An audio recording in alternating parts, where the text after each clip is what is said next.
Hola, gracia y paz. Son las 12 menos 20 para mí. Siempre sabéis que mis horarios la mayoría de las veces son de noche, cuando termino el día, pero hoy estoy con Marcos capítulos 9 y 10. Y aunque son dos capítulos, hay veces que son 5 o 6, pero al ser palabras de Jesús y todas esas cosas, pues al final me extiendo un poquito más. Pero es que me encanta. Tengo aquí apuntado el capítulo 9, versículo 1. Dice: También les dijo: De cierto os digo que hay algunos de los que están aquí que no gustarán la muerte hasta que hayan visto el reino de Dios venido con poder. Ellos no verían la segunda venida de Cristo ya con poder, sino que ellos verían a Jesucristo resucitado. Muchos de los que ahí habían verían a Jesucristo resucitado, lo cual luego testificarían al mundo. Wow. Sí. A ver, capítulo 9, versículos 9 y 10. Dice: y descendiendo ellos del monte, les mandó que a nadie dijesen lo que habían visto, sino cuando el Hijo del Hombre hubiese resucitado de los muertos. Y guardó la palabra entre sí, discutiendo qué sería aquello de resucitar de los muertos. He puesto aquí. Y aquí vemos cuándo sería glorificado el Hijo del Hombre, en su resurrección, aunque ellos no entendían. Capítulo 9, versículos 20 al 22. 9, 20 al 22. ¿Dónde está? Aquí. 20 al 22. Dice: y se lo trajeron, y cuando el espíritu vio a Jesús, sacudió con violencia al muchacho, quien cayendo en tierra se revolcaba, echando espumarajos. Jesús preguntó al padre: ¿cuánto tiempo hace que le sucede esto? Y él dijo: desde niño, y muchas veces le echa en el fuego y en el agua para matarle. Pero si puedes hacer algo, ten misericordia de nosotros y ayúdanos. Pero si puedes hacer algo, ten misericordia de nosotros y ayúdanos. He puesto... Aquí vemos dos cosas importantes, bueno, tres cosas. Y vemos que así como el endemoniado gadareno, el espíritu inmundo reconoció a Jesús. Igualmente, cuando Jesús puso un pie en donde los gadarenos, el endemoniado vino a Jesús y se puso de rodillas delante de Jesús. Este espíritu reconoció a Jesús. En este caso sacudió con violencia al muchacho, que cayendo en tierra se revolcaba. Hoy muchas doctrinas por ahí dicen que hay que hacer liberaciones. Y primer punto de eso es: ese tiempo no estaba aún el Espíritu Santo, ni la reconciliación a través del sacrificio en el madero. Hoy quien decidió seguir a Cristo ha sido sellado y el enemigo no tiene más potestad, no sobre su vida, sino puede tocar otras cosas, pero así como con Job, pudo tocar todo menos su vida. De Dios somos. Hoy muchos dicen: hay que hacerle una liberación, Si Jesús, si el Espíritu Santo te ha sellado, si Dios está contigo, el enemigo no puede atentar contra ti. El segundo punto de estos mismos versículos estaba en el versículo 22. Dice que muchas veces el espíritu inmundo le echaba en el fuego y en el agua para matarle. He puesto aquí que muchos hablan neciamente de enfermedades como la epilepsia o el síndrome de Tourette, como del mismo demonio. En el caso de la epilepsia, se reproduce por las ondas.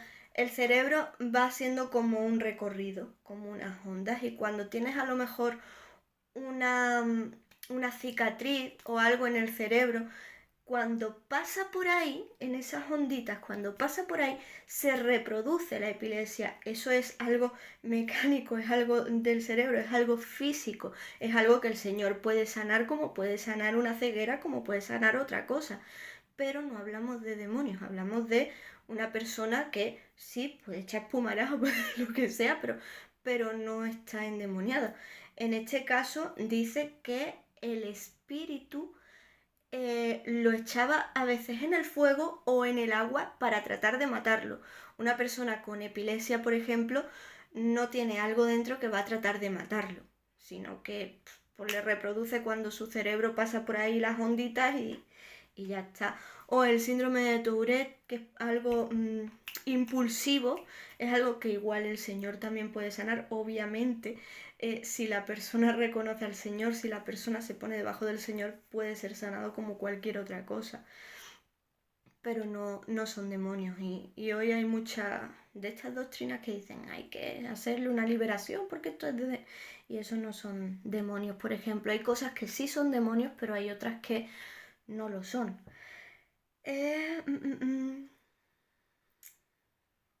Tengo puesto, en el caso del endemoniado vemos que es voluntad del espíritu que lo posee, el cual pudo reconocer a Jesús y el cual voluntariamente quería matar para destruir a aquel que iba a ser librado por Jesús, cosa que Satanás quiere impedir, que Jesús llegue a las vidas.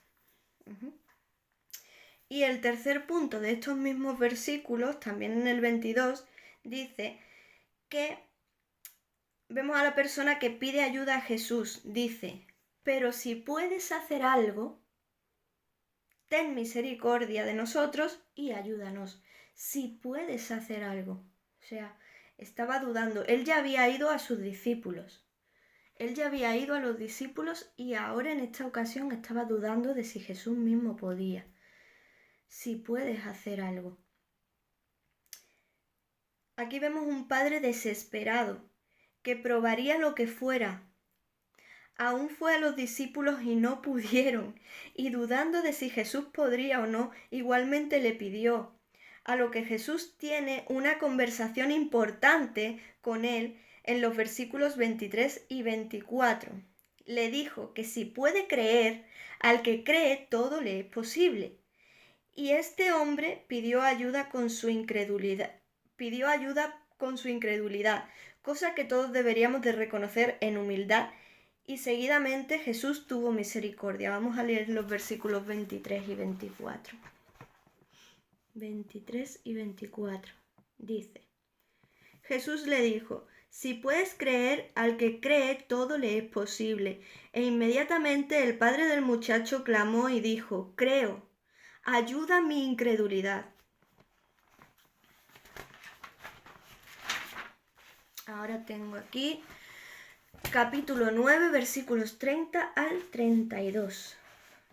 Dice, habiendo salido de allí, caminaron por Galilea, y no quería que nadie lo supiese, porque enseñaba a sus discípulos y les decía, el Hijo del Hombre será entregado en manos de hombres, y le matarán, pero después de muerto resucitará al tercer día. Pero ellos no entendían esta palabra y tenían miedo de preguntarle. Tengo puesto aquí, Jesús buscó un momento a solas para decirle a sus discípulos, a sus íntimos, que sería entregado y que le matarían y resucitaría, pero ellos no pudieron entender. Aun en el camino de Emaús, sus ojos estaban velados, hasta que Jesús se presentó a ellos como el Cristo resucitado, y entonces hasta hoy algunos creímos sin ver. Capítulo 9, versículos 43 al 48. 43 al 48 del capítulo 9 también. Dice, dice, si tu mano te fuere ocasión de caer, córtala, mejor te es entrar en la vida manco que teniendo dos manos al infierno, al fuego que no puede ser apagado, donde el gusano de ellos no muere y el fuego nunca se apaga. Y si tu pie te fuere ocasión de caer, córtalo. Mejor te es entrar en la vida cojo que teniendo 2 pies ser echado al infierno, al fuego que no puede ser apagado, donde el gusano de ellos no muere y el fuego nunca se apaga. Y si tu ojo te fuere ocasión de caer, sácalo. Mejor te es entrar en el reino de Dios con un ojo que teniendo 2 ser echado al infierno, donde el gusano de ellos no muere y el fuego nunca se apaga. Y esto los he resaltado porque hoy hay mucha gente que dice que el infierno es un invento de algunos.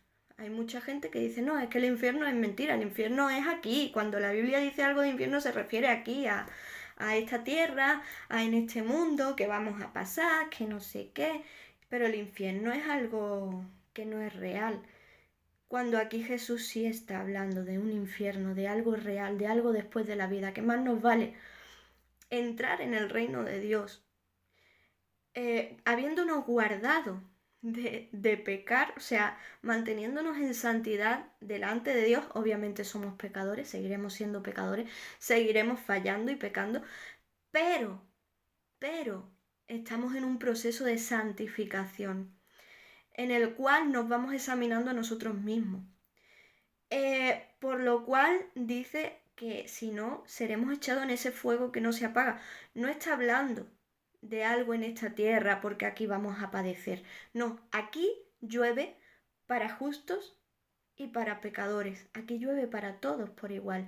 Aquí un justo, por más justo que sea, puede perder familiares, puede perder trabajo, puede perder un brazo, puede perder 1000 cosas. Porque en este mundo tendremos aflicciones, pero este no es el infierno. Y la palabra aquí nos deja claro que es después de esta vida, que podremos ir con el Señor habiéndonos guardado o echados al fuego que no se apaga si no nos hemos guardado. Y tengo también apuntado capítulo 10, versículos 17 al 22. Aquí dice: Al salir él para seguir su camino, vino uno corriendo, e hincando la rodilla delante de él, le preguntó: Maestro bueno, ¿qué haré para heredar la vida eterna? Jesús le dijo: ¿Por qué me llamas bueno? Ninguno hay bueno sino solo uno, Dios. Los mandamientos sabes: no adulteres, no mates, no hurtes, no digas falso testimonio, no defraudes, honra a tu padre y a tu madre. Entonces respondiendo le dijo: Maestro, todo esto he guardado desde mi juventud. Entonces mirándole, le amó y le dijo: Una cosa te falta, anda y vende todo lo que tienes y déjalo a los pobres, y tendrás tesoro en el cielo. Y ven, sígueme, tomando tu cruz. Pero él, afligido por esta palabra, se fue triste, porque tenía muchas posesiones. Aquí nos dice que Jesús, mirándole, le amó. O sea, esta persona fue a Jesús con la inquietud, ¿no?, de cómo podré ir al cielo, ¿no? Porque Jesús había dicho que más te valdría cortarte una mano y entrar al cielo que ir al infierno y todas estas cosas, ¿no? Entonces, esta persona le estaba diciendo: ¿cómo puedo hacer para ir al cielo? ¿Qué hago? ¿Qué requisitos tengo que cumplir para ir al cielo?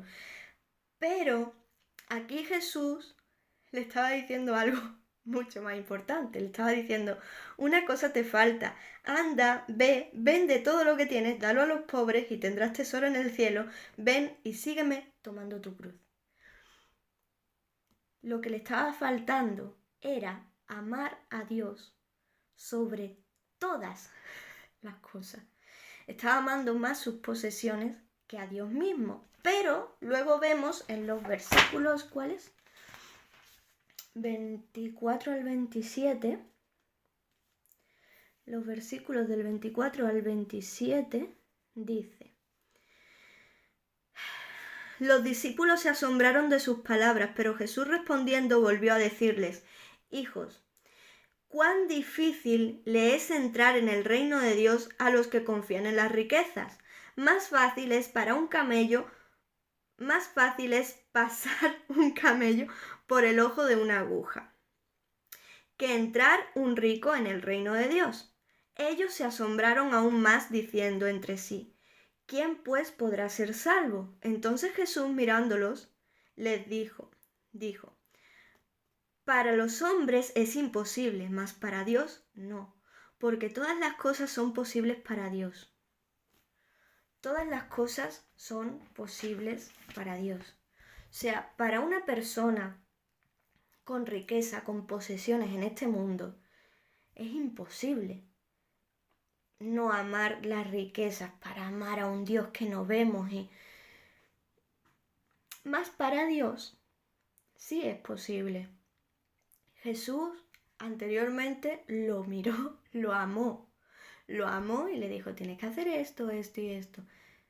Jesús, aún ni siquiera sus discípulos podían entender en ese mismo momento qué era lo que Jesús iba a hacer. En ese mismo momento sus discípulos ni siquiera entendían eso de que sería entregado, que luego resucitaría. Todas estas cosas para ellos eran, yo qué sé, algo místico. ¿Qué me estás contando? No entendían. Mas esta persona después también podría entender, porque si Dios quiere, Él abre nuestro entendimiento. Nosotros por nosotros mismos no podríamos entender la obra de Jesús, lo que Jesús hizo. Es por su misericordia. Es un don de Dios la fe en Él. Y si Él quiere, Él puede dar ese vuelco a cualquier corazón, tenga lo que tenga. Aún hoy muchos también tuercen el Evangelio, amando más las riquezas, y no podemos servir a dos señores. O sirves a uno o sirves al otro. Entonces sí, para Dios sí es posible que una persona sea cautivada y enamorada por el Señor antes que por cualquier cosa de este mundo que va a perecer. Y más nos vale entrar en el reino de Dios, mancos o sin un ojo, que perdernos en el infierno a cualquier coste. Y bueno, pues hasta aquí, hasta aquí ya me quedo por hoy. Gracias y paz.